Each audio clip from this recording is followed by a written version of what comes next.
Welcome to the Good News Campaign. I'm Brother Given. Today, I want to talk about what is it that we should believe God about, or what to believe God about.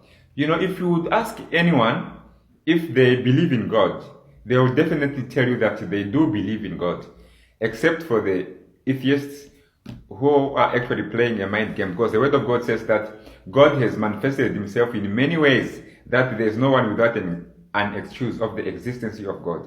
So now, if you ask anyone randomly anyway, they will actually tell you that they believe in God.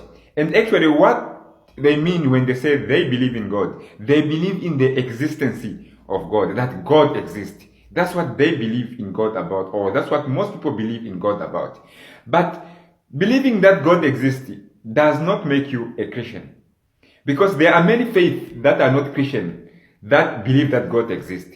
Like Islam believe in the existence of God, and other faiths, they do believe in the existence of God, but they are not Christian. So believing that God exists does not make you a Christian. But there's a certain or a specific belief about God that you have to believe that makes you a Christian, or that saves you.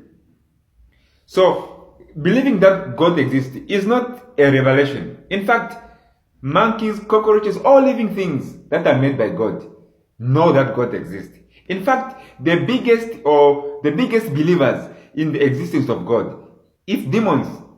The Word of God says in James chapter number 2, verse 19, that demons believe that God exists.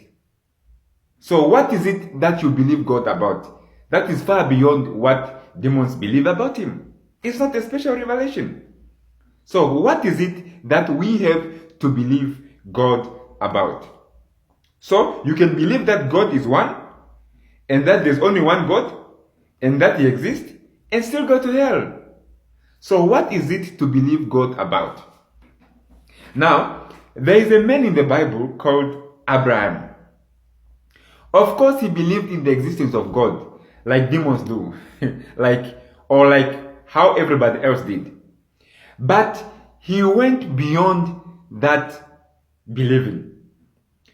God must have said something to him about what God has done or was going to do. Thus, Abraham believed that, and God rubbed off all his sins and made him a righteous man.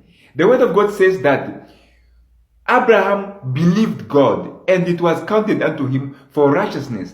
And in Romans chapter number 4, verse 23, I believe, it says that it was not only written for Abraham's sake alone, that he believed and then it was made righteous. He was made righteousness, but it was also written for our sake, that if we would believe in the same thing that Abraham believed, and it will be counted for us for righteousness. So now the question is, what did Abraham believe? Because the Word of God says, if we believe what Abraham believed, it will be counted unto us for righteous. We will go beyond the merely believing of existence of God. We will launch into what makes you a Christian, or what saves you, the kind of believing that saves you. So, what is it that Abraham believed God about? So, God took Abraham out on a night and taught him through the stars how that God himself will come as a man, die for man's sin, and rise from the dead as a result that man is justified and become at peace with God. So Abraham believed that. So God would use stars, use the lamb on Mount Moriah, because Abraham could not fathom that revelation, because it needs the Holy Spirit for you to understand or to launch into the deep truth of God. So at that time, the Holy Spirit was not yet given. So the only thing that God would tell him, or would be able to preach unto him the gospel of Jesus Christ, was through the stars. Because the Word of God says that, if you go to Galatians, I hope you have your Bible with you. Galatians chapter number 3, from verse 8. It says, and the scripture, foreseeing that God would justify the heathen through faith, preached before the gospel unto Abraham, saying, in thee shall all nations be blessed. So then they which be of faith are blessed with faithful Abraham. With faithful Abraham. So if God preached the gospel to Abraham, it must of necessity be the same gospel that is preached unto us, which we are required to believe to be saved. And the word of God says, if you go in 1 Corinthians, can you go to 1 Corinthians chapter number 15 from verse 1? This is Paul now. He's telling us what message he himself believed, he himself preached, which his audience believed and were saved. 1 Corinthians chapter number 15, he says, Moreover, brethren, I declare unto you the gospel which I preached unto you, which also you have received, wherein you stand. Verse 2, by which also you are saved, if you keep in memory what I preached unto you, unless you have believed in vain. Verse 3, what is it? For I delivered unto you, first of all, that which I also received, how that Christ died for our sins, according to the scriptures, and that he was buried, and that he rose again the third day, according to the scripture. That is the gospel. The gospel is the death, burial, and resurrection of Jesus Christ. So if God preached the gospel to Abraham, it must of necessity be the same gospel, because the gospel is consistent. It never changes. If your gospel changes from one individual to another, then it is not the gospel. So what is it that to believe God about? Let's go again in Romans chapter number 4. Praise God. Romans chapter number 4. Because believing God is not just believing that he exists. There is a substance of believing about that justifies you. In Romans chapter number 4, from verse 1, it says that, what shall we say then Abraham our father, as pertaining to the faith, has found? For if Abraham were justified by works, he has therefore to glory, but not before God. What he says is, if there is something that Abraham did that made him to be saved or to be a righteous man, and then he has to boast.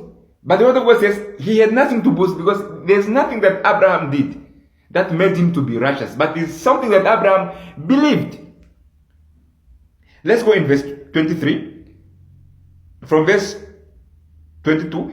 And therefore it was imputed to him for righteousness. Verse 23. For it was not written for his sake alone that it was imputed to him, but for us also, to whom it shall be imputed, if we believe on him that raised up Jesus our Lord from the dead, who was delivered for our offenses and was raised again for our justification. He says this thing of righteousness being imputed unto us, it will become a reality to us. Or let me say, it was not only written to Abraham alone. It is not only Abraham alone. Abraham was just a pattern that anyone who would believe in what Abraham believed. So what did Abraham believe? He says that if we will believe that Jesus was raised from the dead, for what reason? That he died for our sin. We believe that he rose again for our justification. Justification means not guilty, in simpler terms. So he says, if we believe that he died for our sins, on account of our sins, and that he was raised again for our righteousness, if we believe that, we are made righteous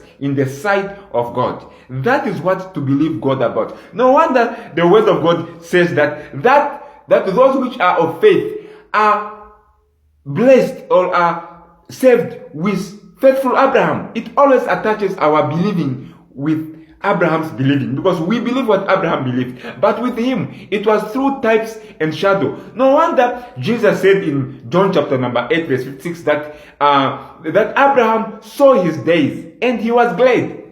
So when did Abraham saw his day? Like his days, the days of Jesus, when God preached to him through the stars the gospel, and also at Mount Moriah when he saw the lamb, when he wanted to sacrifice his son Isaac, and God showed him the lamb in a type and shadow about the gospel, because the gospel is about the death, burial, and resurrection. So what is it that we have to believe God about that justifies us? It is not a merely believing that God exists, but because demons believe that and they are not saved. Islamic believe that and they are not saved. Even Hindus, every person, even atheists, they are just playing a mind game. But otherwise, the only thing that will justify you, the only believing, the substance of belief that will justify you is to believe that God sent Jesus Christ to die for your sin, and that because he rose from the dead and now you are justified. If you believe that, that's what makes you a Christian. That's what makes you a righteous person. That's what makes you justified. It's called good news. No wonder if you check in the book of Acts, in the book of Acts chapter number 13, Acts chapter number 13, look at the message which Paul preached. 13 from verse 38. It says that, be it known unto you, therefore, men and brethren, that through this man is preached unto you the forgiveness of sins. Forgiveness of sins is not a prayer, it's a preaching. Look at it. Acts 13, 38. It says, be it known unto you. If you don't know, now you know. That be it known unto you, that through this man, Jesus Christ, is preached unto you the forgiveness of sins.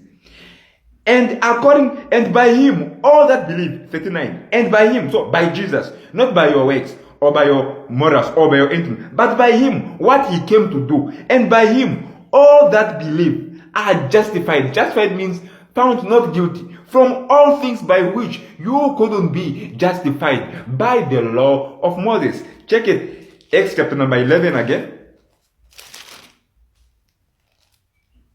Pardon me, Acts chapter number 10.